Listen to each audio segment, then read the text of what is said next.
SDA in my community, Victoria from 2023 to 2026. Slide 1.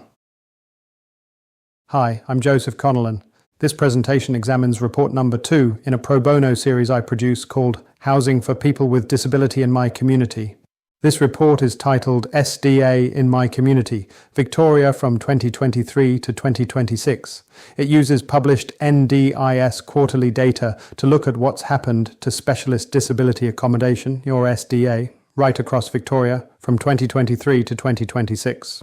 SDA is purpose-built housing for NDIS participants with very high support needs. It matters profoundly to the people who need it, to their families, and to the communities where it sits. Let's get into it. Slide 2, about this presentation. Before we look at the numbers, a few things to flag about this presentation. The color coding you'll see throughout is intentional. Green means the data is positive or what we'd hope to see. Amber means it's questionable, worth watching. Red flags concern. The full report covers both statewide data and individual snapshots for all 66 communities across Victoria. The data comes from the NDIS's own published quarterly SDA reports, specifically tables 15 and 17 of Supplement P. NDIS-SDA data is reported by SA3 area, Statistical Area 3, which broadly align with local government areas. So when we talk about a community in this report, we mean something that broadly corresponds to your local council area. One important caution, this analysis uses AI and human interpretation by the author, that's me, and both can be wrong. Always test this data against local knowledge. The full report is available at www.josephconnellan.com. And if you'd like a report focused specifically on your community, I'd love to hear from you. Slide 3. Utilisation. Much SDA funding unused. Let's start with demand. Specifically, how many people actually have SDA funding and how many are using it. Across Victoria, 7,363 people currently have SDA funding through the NDIS. Of those, 5,489 are actually living in SDA right now. That leaves 1,874 people, just over a quarter, who have SDA funding but aren't yet using it. That gives us a statewide utilisation rate of 74.5%. In other words, roughly 1 in 4 people with SDA funding isn't in SDA. That's a significant number. These are people with approved funding who, for whatever reason, aren't yet in appropriate housing. That should prompt real questions about why and what needs to change. Slide 4. Utilisation varies by community. And when you look beneath the state average, the variation is striking. Some communities have utilisation rates of 85 to 90%, meaning only 10 to 15% of funded participants aren't using their SDA. In these areas, you have to ask, is the high utilisation because supply and demand are well matched, or is it propped up by pre-NDIS participants who've been in group houses for years and haven't moved on? At the other end, some communities have utilisation as low as 55 to 60%, meaning 40% or more of funded people aren't in SDA. Why? Possible reasons include diversion into supported independent living arrangements in unapproved housing, mismatch between available SDA supply and what participants actually need, or simply not enough suitable options. The statewide average hides this variation. Community-level data is essential. Slide 5. Supply. Growth in smaller dwellings. Now let's look at supply. The SDA places themselves. Victoria has seen substantial growth. In 2023 Q3, there were 6,293 SDA places across the state. By 2026 Q3, that had grown to 9,713, an increase of 3,420 places, or 54% in just 3 years. But the growth hasn't been uniform across dwelling types. The biggest increase has been in 1 and 2 resident dwellings, up by more than 2,500 places. 3 resident dwellings grew by over 1,100. That's the direction of NDIS policy, smaller, more individualised housing. Meanwhile, 4 and 5 resident group houses have barely changed, down just 10 places, and 6+ resident legacy dwellings, the old institutions and large group homes, have reduced by 234, but they're still there. 474 of them remain. The sector is evolving, but the old stock isn't going away as fast as the new supply is arriving. Slide 6. Supply outstrips demand. And that brings us to a critical finding. Supply is outpacing demand, even if every single person with SDA funding were using it. There are 9,713 SDA places. There are 7,363 people with SDA funding. Even if every one of them were in SDA, there would still be 2,350 places sitting empty. But of course, only 5,489 people are currently in SDA. So the gap is actually 4,224 places.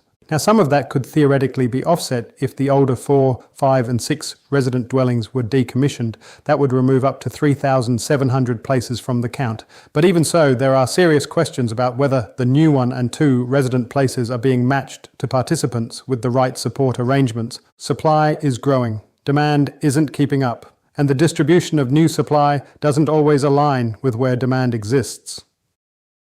Slide 7. Occupancy. More than 40% of places vacant. The occupancy picture tells the same story from a different angle. With 5,489 people in SDA and 9,713 places, the occupancy rate is 56.5%. Up to 4,224 places may be sitting vacant right now. Some vacancy is structurally normal. New buildings take time to fill, people transition between settings, and places are sometimes held for incoming residents. But a vacancy rate of nearly 44% is not normal. It needs active attention, and in some cases it may signal genuine oversupply. Places that were built speculatively in locations or configurations that don't match what participants need. Slide 8. What's happening in your community? At the community level, the range is extraordinary. Whitehorse West has an occupancy rate of 83% and a utilization rate of 83%, the best of both. Yarra Ranges is similar, with 81% occupancy. These are communities where supply and demand appear relatively well matched. At the other end, Melton Bacchus Marsh has occupancy of just 28%, one of the lowest in Victoria. Wyndham is at 33%, Casey South at 41%. These are areas that have seen enormous growth in new supply, but the people haven't yet followed. And it's not just about occupancy. Utilization also varies, from 89% in the Grampians to well below 70% in some communities. Every community has its own story. Every community has its own questions. Slide 9. Community Spotlight, Ballarat. Let's look at one community in detail, Ballarat. Supply has doubled, from 263 places in 2023 to 510 in 2026. Most of that growth has been in 1 and 2 resident dwellings. Legacy 6+ resident places have reduced from 42 to just 12. On the demand side, there are 310 people with SDA funding in Ballarat. 267 are currently in SDA, and 43 have funding but aren't yet using it. Utilization is high at 86%. Most people with funding are in SDA, but occupancy is only 54%. With 510 places and 267 people in SDA, there are over 240 places potentially vacant. Even if you decommissioned all the 4, 5 and 6 resident dwellings, Ballarat would still be oversupplied relative to current demand, and it's not yet clear how many of the new 1 and 2 resident places can be successfully occupied given the support arrangements in place. Ballarat is a microcosm of the statewide challenge. Strong supply growth, good utilization of funding, but a significant occupancy gap that needs to be understood and addressed. Slide 10. What this means. So what does all of this mean? Supply is growing strongly. Victoria has added 3,420 places, a 54% rise. The shift to smaller, more personalised housing is real and accelerating. That's the good news. But occupancy needs attention. With a 56.5% occupancy rate and up to 4,224 places potentially vacant, the sector has a significant utilisation challenge. Vacancy is concentrated in high-growth outer suburbs. Utilisation is low and variable. 1,874 Victorians have SDA funding but aren't yet in SDA.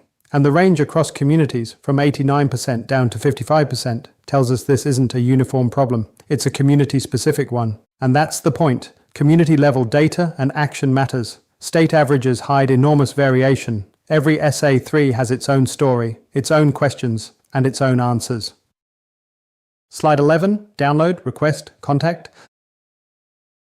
The full report, SDA in My Community, Victoria from 2023 to 2026, is available to download at www.josephconnellan.com. If you'd like a report or video focused specifically on your community or SA3 region, please reach out. This is pro bono work, produced to give communities clear and accessible information about housing for people with disability. joseph.connellan@gmail.com, www.josephconnellan.com. Thank you.